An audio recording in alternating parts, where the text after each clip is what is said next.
Bonsoir à tous et à toutes et bienvenue dans cette nouvelle rencontre d'endroit où aller, où ce soir c'est une soirée spéciale à la fois maison d'édition, les éditions Finitude et nous recevons à cette occasion Olivier Bourdeau. Bonsoir Olivier, comment allez-vous? Bonsoir, merci de me recevoir, je me porte à merveille. Alors on vous reçoit pour ce merveilleux livre qui s'appelle Florida. Je vais vous présenter tout de suite les deux personnes que vous voyez sur l'écran. Il y a Emmanuelle Boisé, qui est votre éditrice et qui est la cofondatrice des éditions Finitude. Bonsoir Emmanuelle. Bonsoir Nathalie, bonsoir tout le monde. Et Cécile Odorico, qui est la libraire qui va interroger Olivier ce soir. C'est la libraire de la librairie Le Passeur qui se trouve rive droite à Bordeaux. Avant de commencer, je vais rappeler que nos amis participants peuvent poser des questions par l'intermédiaire de l'onglet Converser et je me ferai un plaisir de venir les poser à Olivier. Olivier, si vous le permettez, je vais vous emprunter en ce début de rencontre votre éditrice parce que nous avons quelques petites questions à lui poser parce qu'on ne la voit pas souvent et c'est l'occasion de faire connaître cette petite grande maison d'édition que sont les éditions Finitude. Une petite grande. Ouais, c'est bien ça, petite grande. Moyenne plus. Ouais.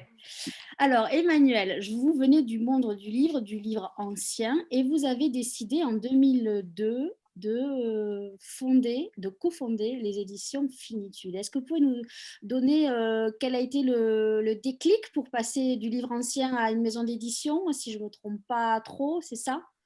C'est à peu près ça, sauf qu'il n'y a jamais eu vraiment de déclic parce que je pense que l'une des particularités des éditions Finitude, c'est qu'elles n'ont jamais vraiment été fondées.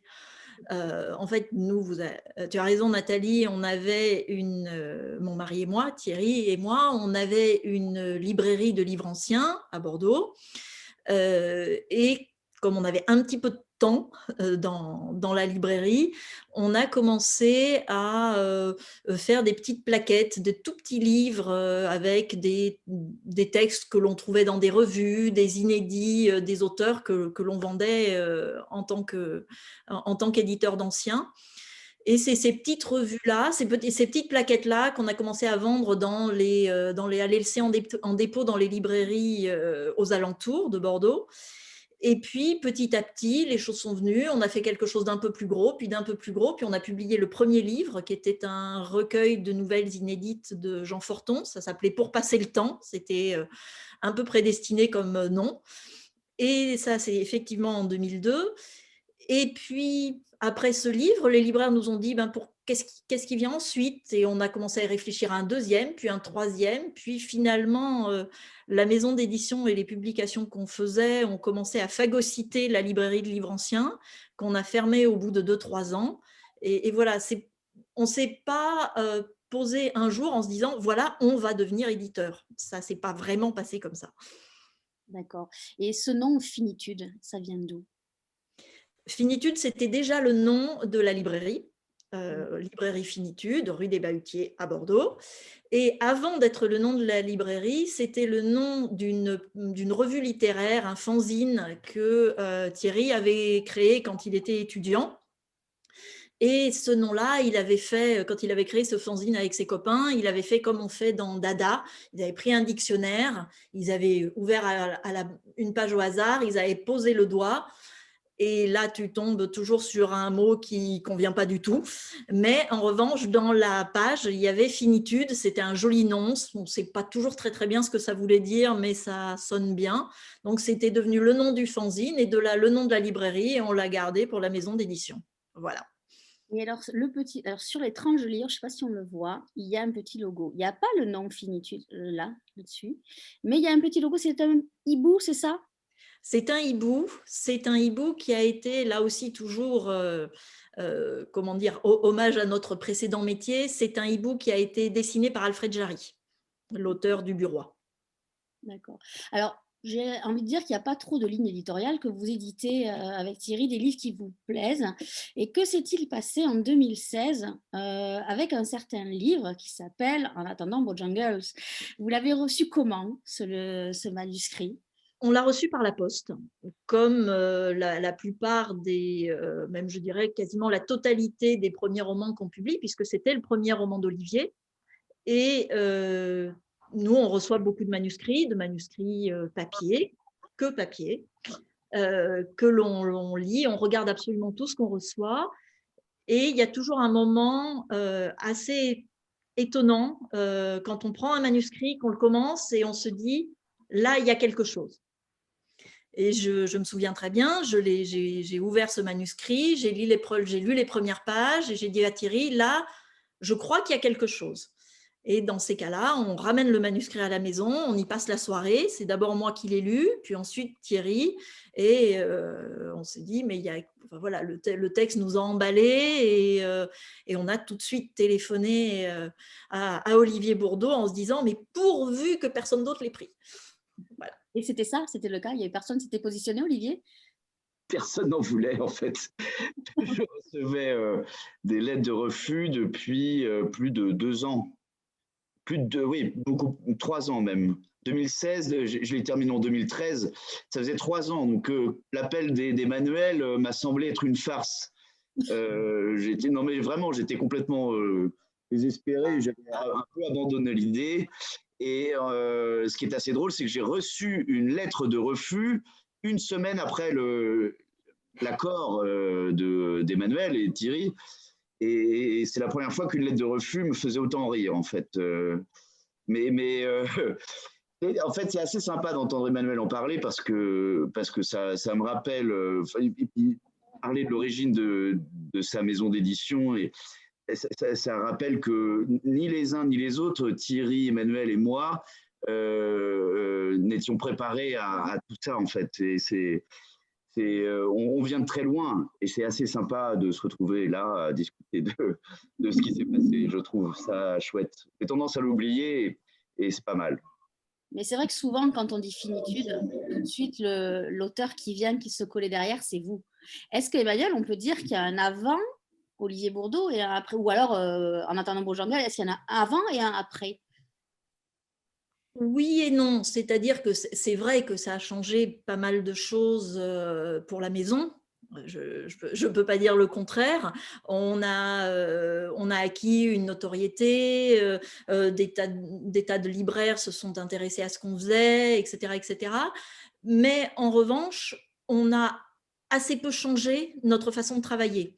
C'est-à-dire qu'après un succès comme ça, on aurait pu dire, ben voilà, on embauche 3, 4, 5 personnes, on grossit, on publie 10, 15, 20 titres par an, etc.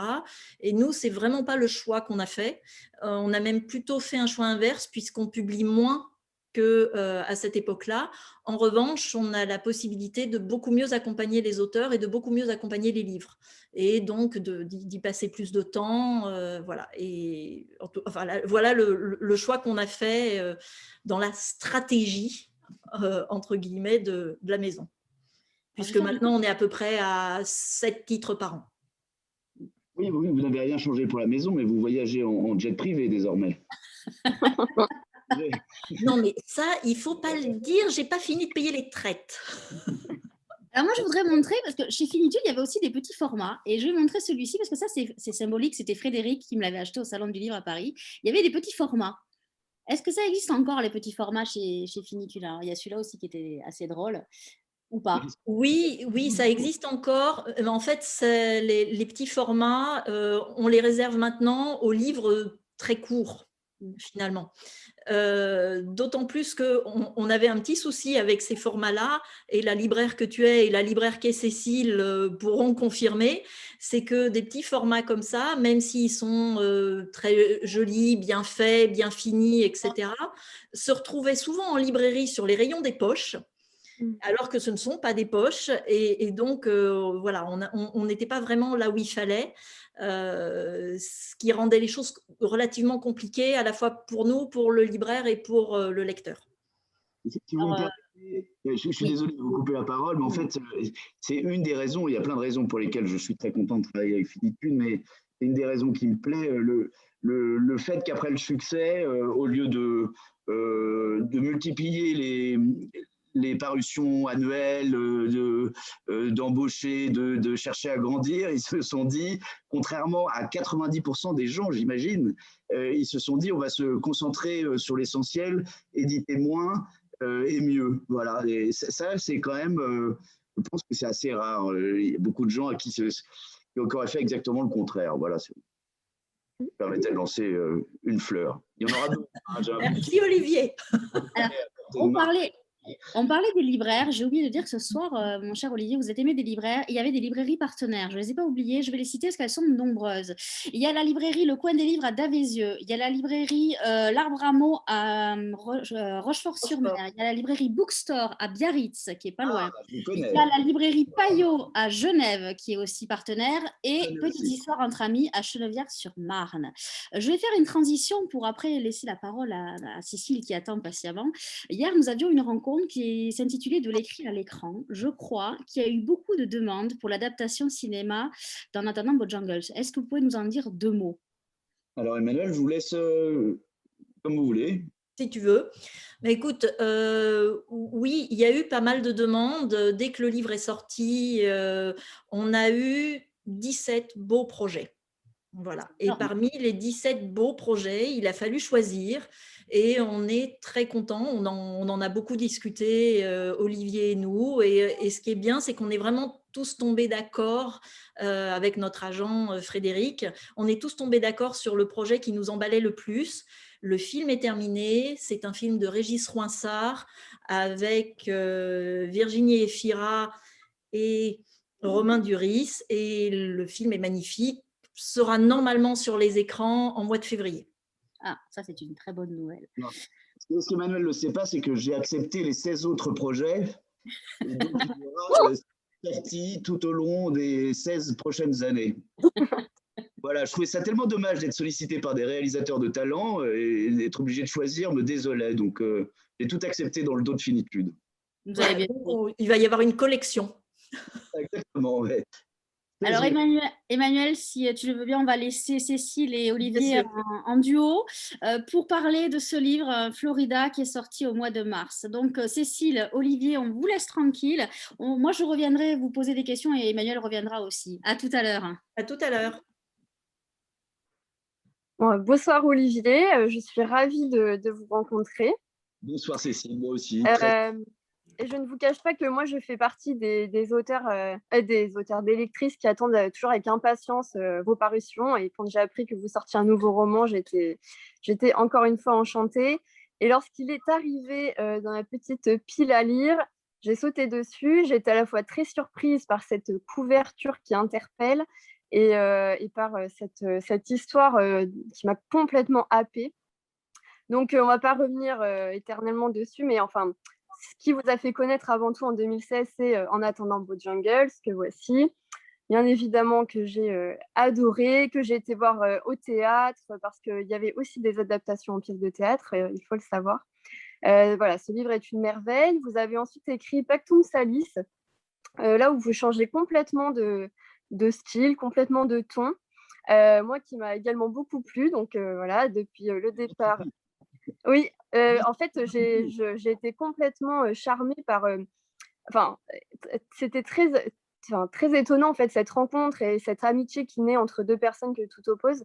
Et ce que j'ai trouvé fabuleux, c'est la manière dont vous vous réinventez. Et encore une fois, avec Florida, c'est également le cas. D'un coup, vous vous renouvelez et vous nous embarquez dans cette histoire.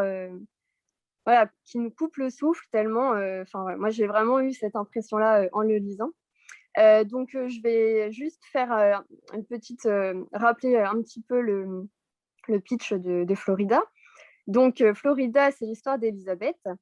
On va la rencontrer le jour de ses 7 ans, le jour de son anniversaire. Et sa mère lui a préparé une surprise. C'est une surprise qui va avoir un petit goût amer car elle lui offre une robe de princesse et s'ensuit ensuite un concours de mini-miss.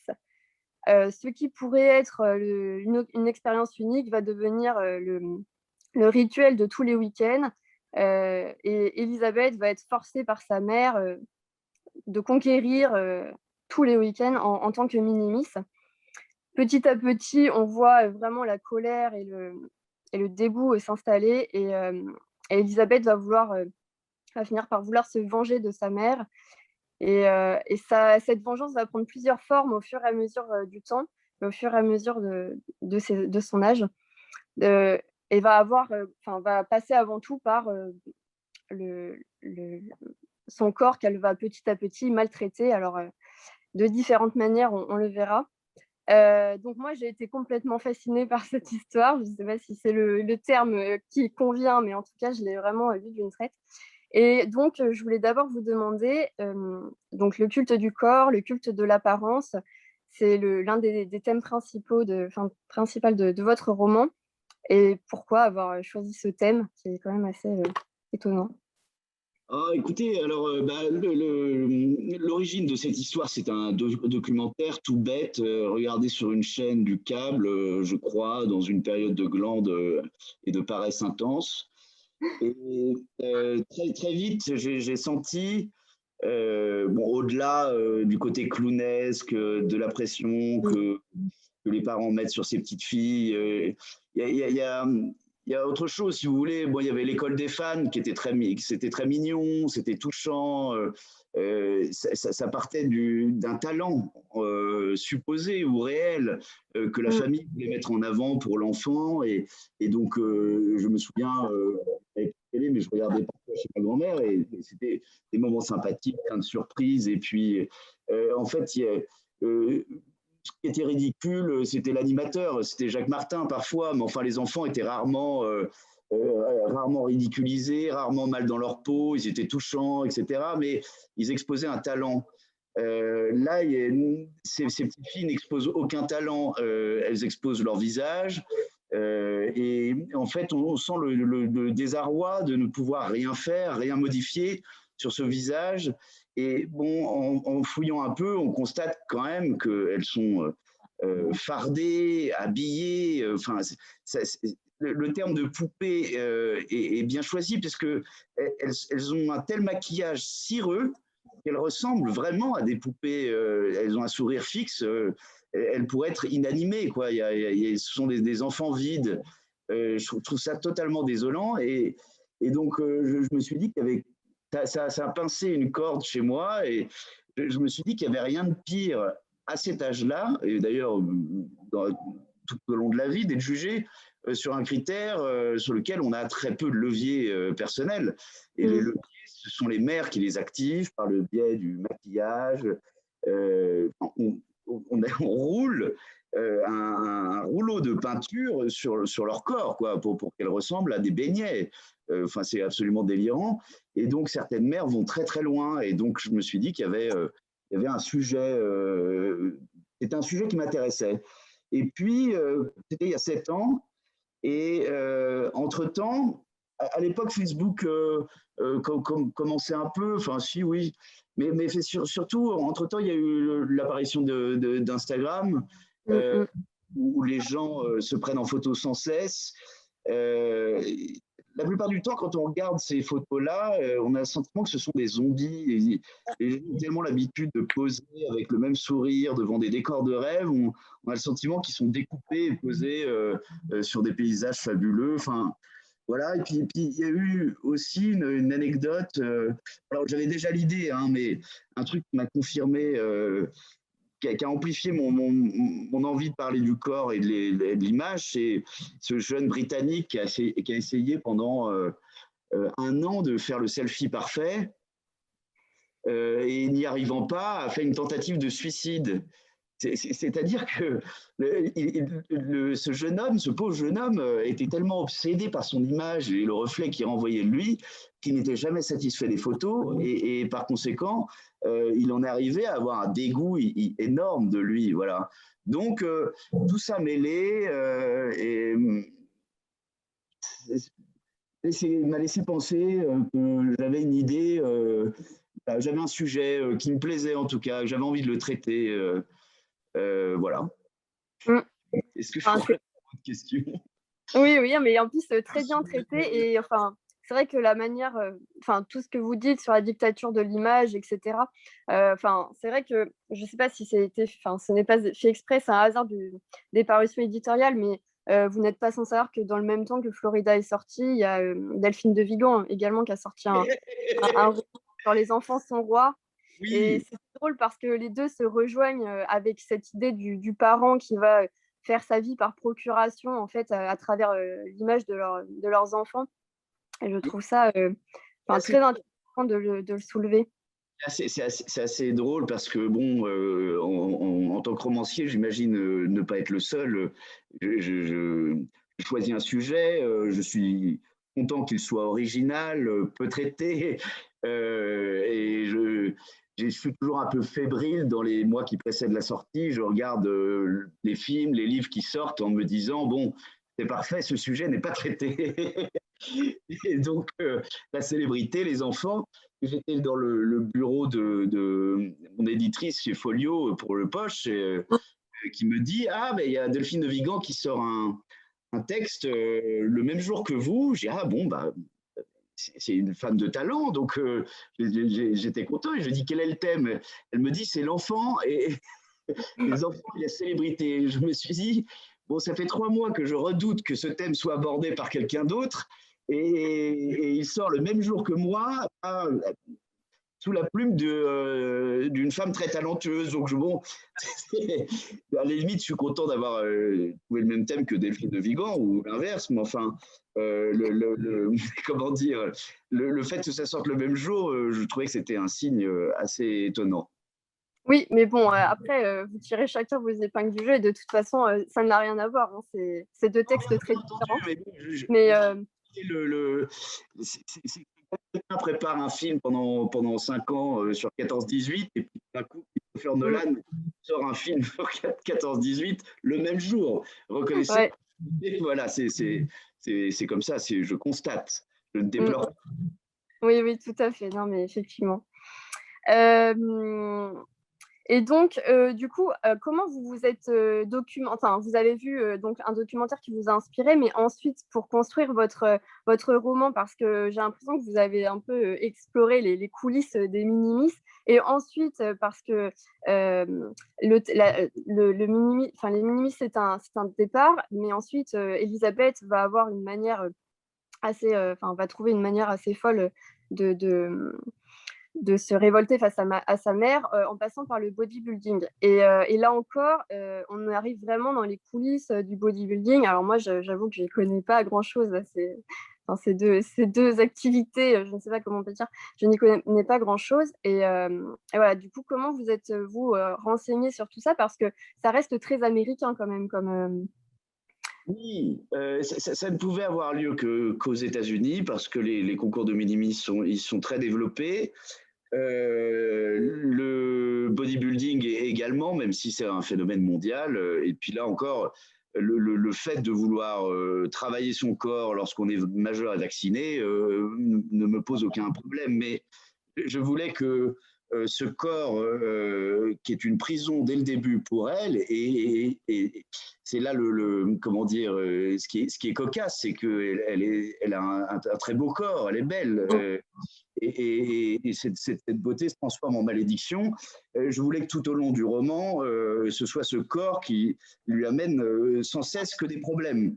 Et donc, qu'elle prenne en main ce corps pour le transformer en ayant l'illusion d'avoir un pouvoir sur celui-ci. Elle a d'ailleurs ce pouvoir, mais tout au long du roman, son corps est une prison. Voilà. C'était votre question? Oui, et comment vous êtes documenté? Voilà. Regardez, avant de me mettre à ma table de travail, j'ai regardé une dizaine d'heures de documentaires. C'est amplement suffisant pour constater que le sentiment que je nourrissais et qui restait dans ma tête depuis tant d'années était le bon. Finalement, j'ai constaté que c'était encore pire que le souvenir que j'avais, donc ça m'a conforté dans mon idée de continuer. Et en ce qui concerne le bodybuilding, j'ai regardé effectivement beaucoup de documentaires aussi, mais pas tant que ça. En réalité, il y a 10 documentaires d'1 heure pour les minimis et 10 documentaires d'1 heure pour le bodybuilding. Ce qui est assez drôle, oui, c'est drôle et puis c'est complètement inouï. Donc, je me suis rendu pour d'autres raisons aux États-Unis, mais je voulais absolument me rendre en Floride pour humer les détails du texte qui allait s'appeler Florida. Ça ne me semblait pas absurde et pour confirmer l'idée que j'en avais, parce que j'ai aussi regardé des documentaires sur la Floride, c'est quand même Miami est une ville assez incroyable qui a été construite, j'en ai pas parlé, mais uniquement sur le trafic de drogue. Donc, c'est quand même une ville assez originale dont les fondements et les bases viennent du trafic de drogue. Donc, ça donne quand même une histoire assez particulière. Miami est aussi une des capitales de l'art depuis la création d'Art Basel à Miami. Et donc, je me suis rendu sur place et j'avais l'intention d'aller dans une salle de musculation pour observer, regarder.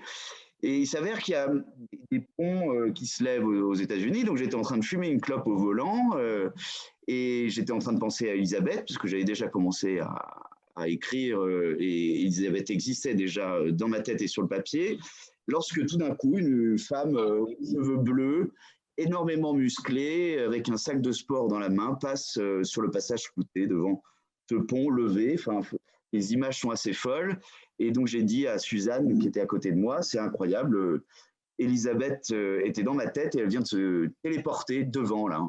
Enfin, c'était assez fou comme expérience quand même. Elle était très baraquée et le pont se baisse. Nous commençons à rouler et derrière le pont, je croise une autre femme extrêmement musclée. Donc, je demande à Suzanne de regarder sur Internet s'il n'y a pas une salle de musculation à proximité. Et en fait, il y avait bien mieux qu'une salle de musculation. Il y avait un des championnats du monde de musculation et qui se passait 1 heure après. Je ne sais pas si vous vous rendez compte du hasard absolu. Donc, moyennant $100 par personne, nous nous sommes retrouvés téléportés, il n'y a pas d'autre mot, au milieu d'une centaine d'Elisabeth et de plein de bodybuilders également que j'avais vus dans les documentaires qui m'avaient servi à me documenter. Enfin, des types dont les bras sont aussi gros que mon torse.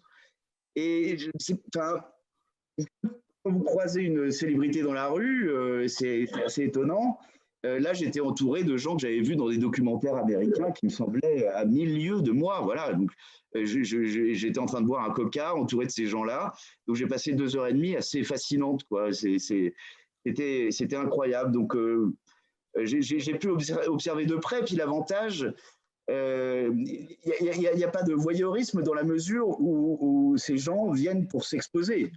Bien sûr. De les regarder, de les observer, qui sont là pour ça, en fait, pour vendre leurs muscles. Et donc, c'est un laboratoire d'observation absolu. Il n'y a pas d'autre mot. C'est absolu. Donc, je suis sorti avec la tête dans les étoiles. J'aurais jamais pu penser que j'aurais la tête dans les étoiles en regardant des bodybuilders, mais là, c'était le cas. Voilà. Une expérience quand même assez dingue que vous avez vécue. Oui, oui. Enfin, j'imagine en tout cas.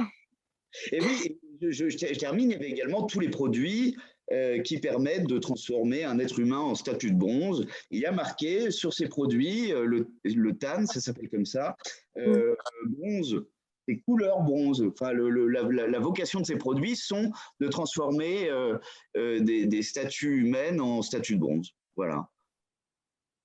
Je ne sais pas s'il y a de la poésie là-dedans, mais enfin, en tout cas, c'est comme ça que c'est présenté commercialement. Ouais, non, mais c'est impressionnant d'imaginer tout ça. En tout cas, c'est impressionnant. Mais du coup, vous aviez décidé avant de partir que ça se passerait en Floride. Mais pourquoi du coup la Floride? Ah, alors bon, je vais essayer enfin, je vais être très rapide, je ne vais pas essayer. Initialement, le roman devait réunir 4 personnages principaux. Et donc, ça devait se passer en Floride, puisque c'est le carrefour de mes personnages. Mais très vite, mes éditeurs ont commencé à lire l'histoire d'Elisabeth et m'ont dit que cette histoire était suffisamment forte pour ne pas que je m'éparpille dans d'autres personnages. Voilà, et donc j'ai eu envie de conserver la Floride. Et puis il suffit de se promener à Miami 20 minutes pour constater qu'il y a des montagnes de muscles partout. Donc on y est. Et je lisais un article dans la presse qui n'avait rien à voir sur la Floride. Le journaliste commence par parler de femmes en maillot de bain et d'hommes extrêmement musclés et extrêmement bronzés. Enfin, donc, ce n'est pas une caricature. Ou la Floride est une caricature, ça. Mais enfin, on ne peut pas le louper, en fait. Donc, ça s'imposait. Et puis, c'est une belle ville avec des immeubles art déco. C'est assez fascinant. Voilà, c'est une ville qui m'attirait. Mmh. Très bien. Et comment on se met dans la tête d'une femme et dans son corps lorsqu'on est un homme? Parce que moi qui suis femme, j'ai trouvé que c'était, alors je suis pas bodybuildeuse, loin de là, mais enfin en tout cas j'ai trouvé que c'était très juste le regard que vous posiez sur Elisabeth. Bah, écoutez, ça, enfin, pour le moment, si j'en crois la presse, c'est ce que j'ai réussi et c'est ce que je craignais de rater, forcément. Mais comme je vous le disais, ça faisait 7 ans qu'Elisabeth existait dans ma tête. Ça faisait 7 ans que je la faisais grandir, que je lui parlais, parce que bon, c'est quand même une activité de schizophrène et de cinglé, le fait de créer des personnages. Et donc, Elisabeth existait réellement quand je me suis mis à ma table de travail, vraiment.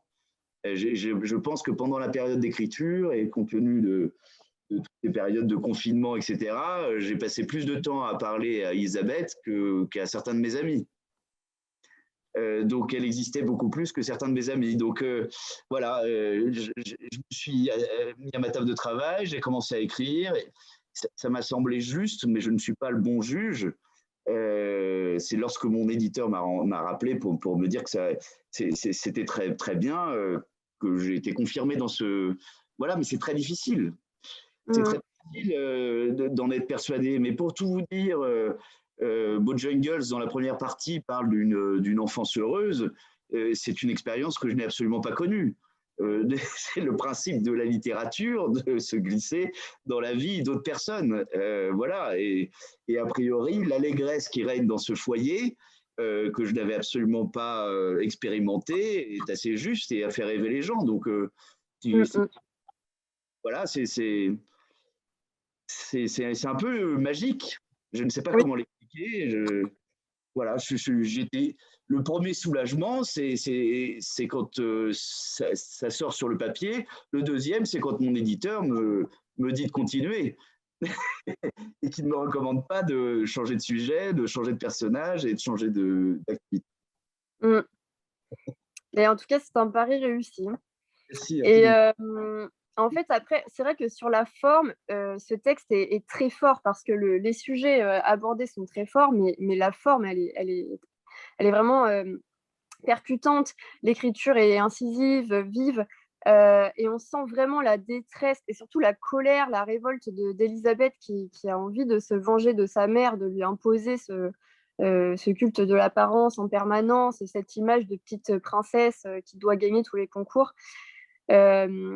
Et ça, pareil, comment ça vous, enfin, comment on écrit, comment ça vous, comment ça sort, je sais pas comment l'exprimer, mais quand on lit En attendant Bojangles, ça n'a absolument rien à voir avec le style qu'il y a dans Florida, où là, on a vraiment l'impression d'entendre Elisabeth nous raconter en fait, ben, son enfance absolument désastreuse, et puis comment elle a vécu ça le reste de sa vie. Donc, comment ça vous vient comment, en fait, cette écriture? Moi, je l'entendais aussi. Et c'est le principe, même si c'est un lieu commun, elle me parlait. Enfin, donc, déjà, il y avait la structure du texte. Très vite, j'ai décidé, d'ailleurs, les 3 romans ont des structures différentes, mais là, il me semblait nécessaire que ça aille vite, que ça claque, en quelque sorte, car ce que dit cette jeune fille, ce qu'elle crache sur son carnet intime, elle n'en est pas encore sortie. Quand on est sorti de quelque chose, on a du recul. Elle n'en a pas beaucoup. Elle est encore dans cette période, en fait. 7 ans, 19 ans, elle n'en est pas sortie. Donc, elle commence à peine, justement, par le biais de son carnet, à regarder ce qui s'est passé. Et donc, et puis ensuite, comme je disais, la structure, il n'y a pas à la ligne tiret pour les dialogues. Je voulais que tous les dialogues soient enchaînés comme ça pour que ça aille beaucoup plus vite. C'est une… C'est-à-dire qu'elle écrit à perdre haleine, et puis moi aussi, je manquais d'air à la fin. Enfin, je veux dire, tout allait très très vite. Il y avait aucune pause dans l'écriture. Et il y avait de l'euphorie, il y avait l'urgence. Ouais, je garde un excellent souvenir de cette période d'écriture. Et puis, en ce qui concerne la rage, comme je le disais, mais je ne veux pas m'étendre sur le sujet. Moi, j'ai passé 15 ans ou un peu plus atroces entre l'enfance et l'adolescence. Et donc, tout ça, je vais le conserver jusqu'à la fin de mes jours, je pense. Donc, il suffit de me replonger dans ces frustrations, ces humiliations qui sont totalement différentes de celle d'Elisabeth, bien entendu. Je n'ai pas été minimiste, mais c'est quelque chose qui ressort assez facilement, en fait. L'idée de vengeance, je l'ai entretenue pendant des années, et donc je sais ce qu'est ce sentiment. C'est à la fois jubilatoire, c'est un carburant incroyable, mais on se rend assez vite compte que tout ça est vain, inutile, que c'est une prison. Mais quand on n'a pas d'autre choix, elle est, comment dire, elle est sous la responsabilité de ses parents, elle ne peut pas, dès qu'elle peut, elle fugue, mais pendant toute cette période-là, elle ne peut pas, elle a 7 ans, 10 ans, 11 ans, elle ne peut pas prendre son sac et partir. Donc, elle n'a que ça en réalité, cette volonté de vengeance. C'est la seule chose dont elle dispose. Voilà. Donc, je sais ce que c'est de n'avoir que ça. Donc ça fait du bien, ça alimente l'imaginaire, ça, voilà, mais ça, c'est inutile. Voilà. Et en tout cas, ce que vous dites sur le fait de manquer d'air ou quoi. Enfin, moi, la lecture, ça a été vraiment une lecture frénétique où j'étais complètement immergée dans l'histoire. Où pareil, on commence à manquer d'air. Donc, je trouve, j'ai l'impression que la manière dont c'est quoi ça? La manière dont vous l'avez écrit, c'est ce qu'on ressent aussi à la lecture.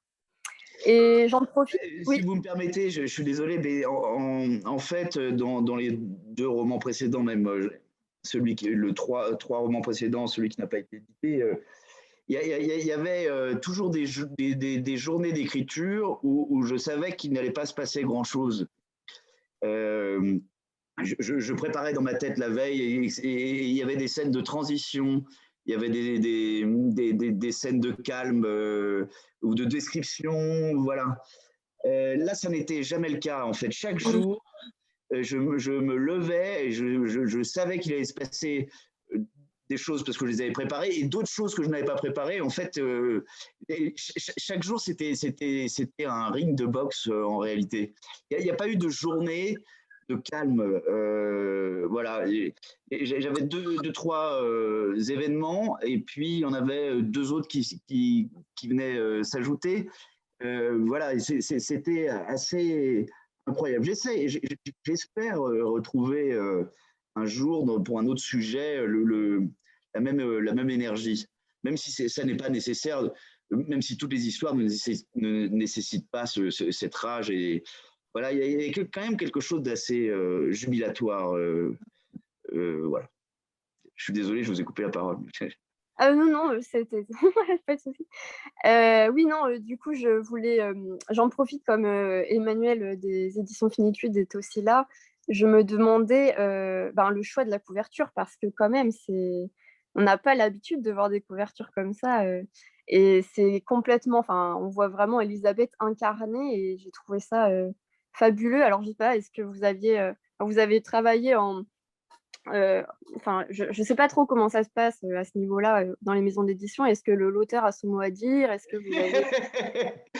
Eh bien, je ne savais pas du tout comment ça se passait, évidemment, avant que je sois édité par Finitude. Et la petite anecdote, alors moi, je suis très heureux des couvertures que Thierry fait et que Finitude présente. Bon, j'ai un côté un peu académique où j'aimerais bien que la couverture ne fasse figurer que le nom du roman et mon nom. Mais néanmoins, la couverture de Bojangles, qui a eu un succès fou et contribué au succès.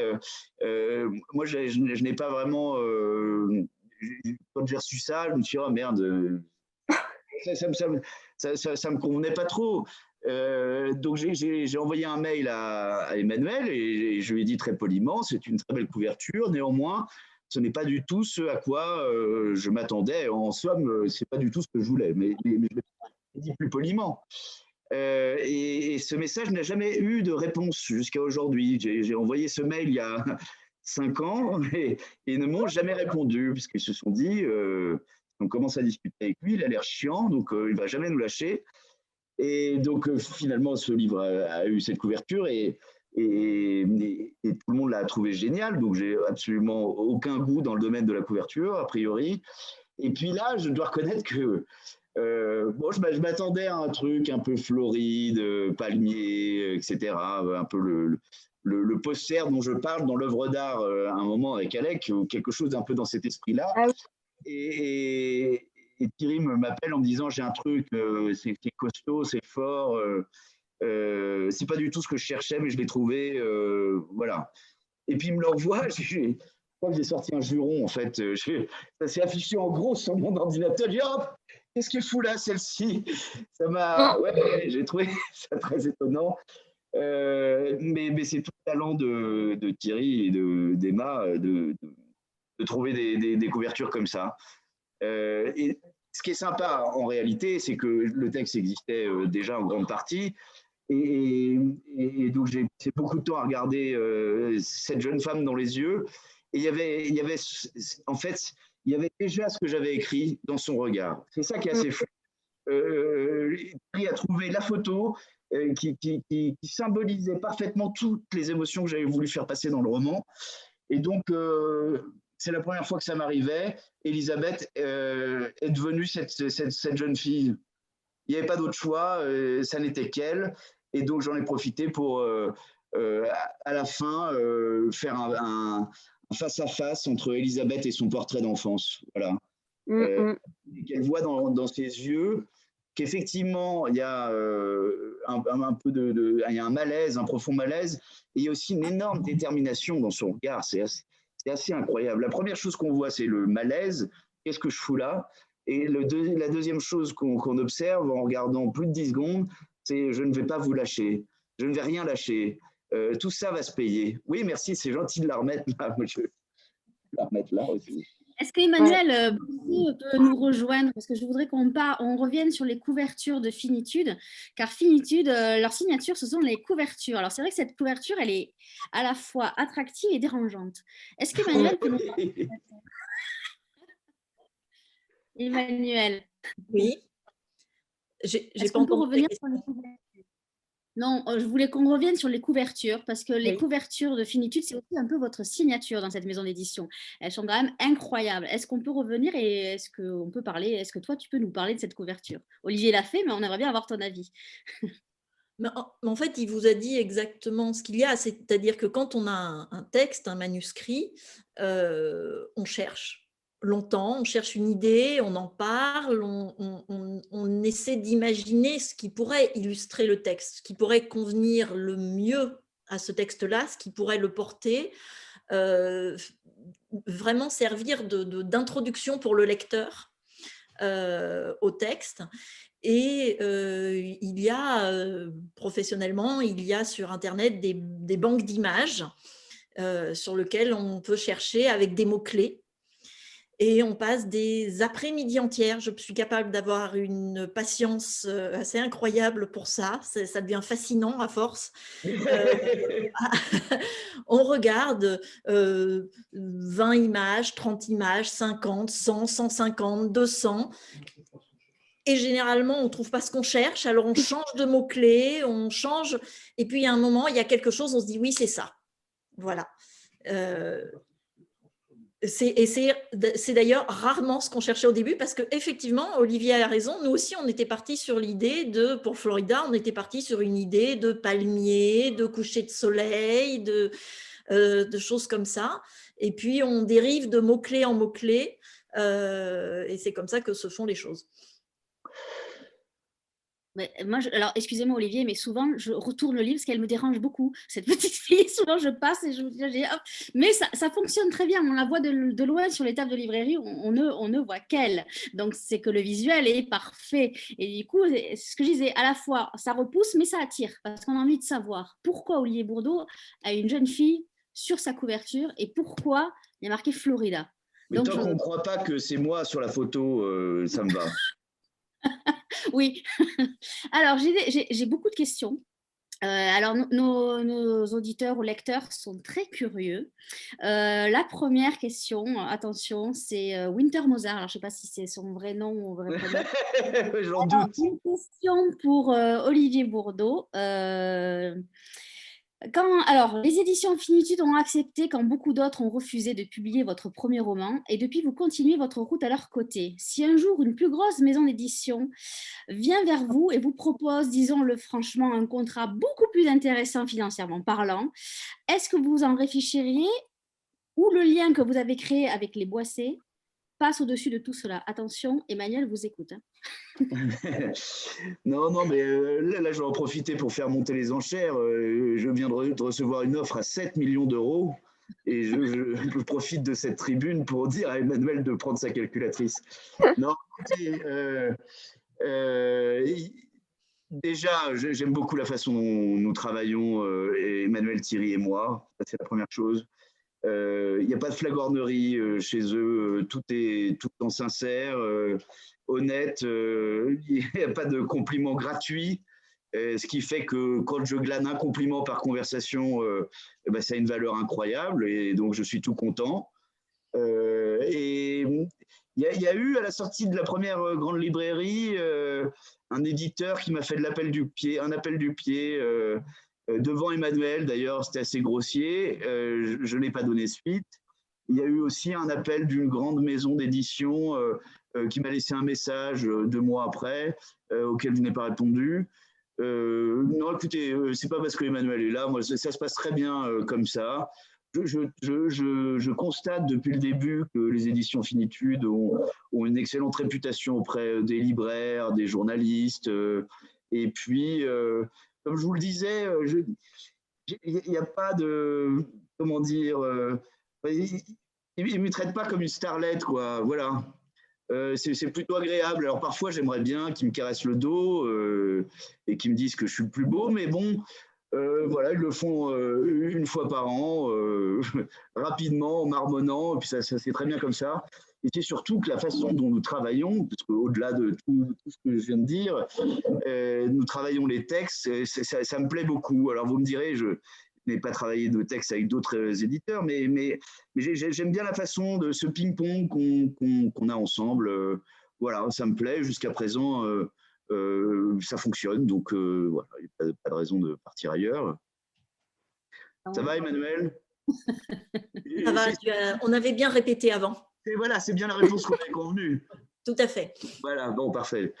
Thierry n'est pas Alors, en train de se bouffer le doigt. Olivier, vous allez avoir une question beaucoup plus par rapport à votre travail. C'est Geneviève qui la pose. Vous abordez dans justement la part d'enfance dans Bojangles et dans Florida. Est-ce que c'est une partie de la vie qui vous importe? Et la deuxième partie de la question, c'est vous parlez aussi de pathologie mentale, que ce soit la schizophrénie dans le premier ou une sorte de folie liée au désir de vengeance aussi dans Florida. Est-ce quelque chose qui vous touche particulièrement? Oui. Bah, écoutez, enfin, là, c'est un lieu commun. On est tous le fruit de notre enfance. Enfin, donc, Jean d'Ormesson, qui a eu une jeunesse très heureuse, disait que les jeunesses très heureuses ne faisaient pas de grands écrivains. Mais je pense que moi, ma jeunesse et mon adolescence me permettent d'être devant vous aujourd'hui, en fait. Le fait de ne pas voir de télé dans un premier temps, et ça met en profond décalage avec tout le monde en réalité, parce que quand vous êtes dans les cours de récréation le matin, les enfants ne parlent que de ce qu'ils ont vu à la télé la veille. Donc non seulement je ne comprenais rien à l'école, mais en plus de ça, je n'avais rien à dire à la récréation. Donc ça met tout de suite un peu à l'écart. Et puis, mon père m'a beaucoup empêché de sortir, ce qui était une malédiction à l'époque, mais ce qui m'a permis de lire énormément. Le cumul entre l'absence de télévision et l'absence de sortie et de liberté, en quelque sorte, c'est ce qui me permet d'être là aujourd'hui. Donc, en fait, je chéris cette période qui a été extrêmement pénible, c'est peu de le dire, mais c'est grâce à elle que je suis devant vous aujourd'hui, c'est grâce à elle que j'écris, parce que j'ai quand même lu des centaines et des centaines de textes, de livres. Je pense que si j'avais une console et si j'avais passé mes week-ends à jouer au ping-pong avec mes amis, je ne serais pas là, c'est évident. J'aurais peut-être les cheveux bleus et je suis en train de jouer à la console à Tokyo dans des concours, je n'en sais rien. Et donc, voilà, c'est une période que je ne regrette absolument pas d'avoir vécu, mais que je ne revivrai pour rien au monde. Donc, écrire sur l'enfance, c'est quelque chose qui est assez naturel, parce que j'ai eu le temps non seulement de la vivre, de la voir passer, puisque la solitude permet d'observer pas mal de choses, son nombril et son plafond, et pour rien au monde, je la revivrai. Voilà, c'est aussi simple que ça. Et sans faire la psychologie de bas étage, je dois la revivre à travers mes textes et en plongeant dans des personnages qui, voilà, ça est assez banal en fait. Je ne suis pas très original, mais voilà. Et puis en ce qui concerne la folie pour Bojangles, j'avais eu l'occasion de le dire. C'est un sujet qui s'est imposé, que je n'avais pas choisi en réalité. Je me suis mis à ma table de travail pour Bojangles, je n'avais qu'une ambiance. Je n'avais pas d'histoire, rien du tout. L'histoire s'est construite au fil des jours. Et à un moment, je me suis dit, il faut bien qu'il se passe quelque chose. Et ils ont une vie très sympathique, fantasque, tout ça est ravissant, mais enfin, il ne se passe rien.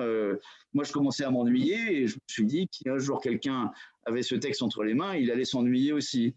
Et donc, j'ai repris ce que j'avais déjà écrit. Et en fait, dans le personnage de la mère, dans certains de ses comportements, commençait à apparaître une folie. Voilà, mais j'aurais pu attribuer cette folie au père ou à l'enfant ou à Mademoiselle Superfétatoire. Il y a une phrase dans Bojangles qui m'a permis de développer ce thème de la folie, c'est quand l'enfant parle de sa mère et qu'il dit elle s'énervait souvent et se calmait rapidement.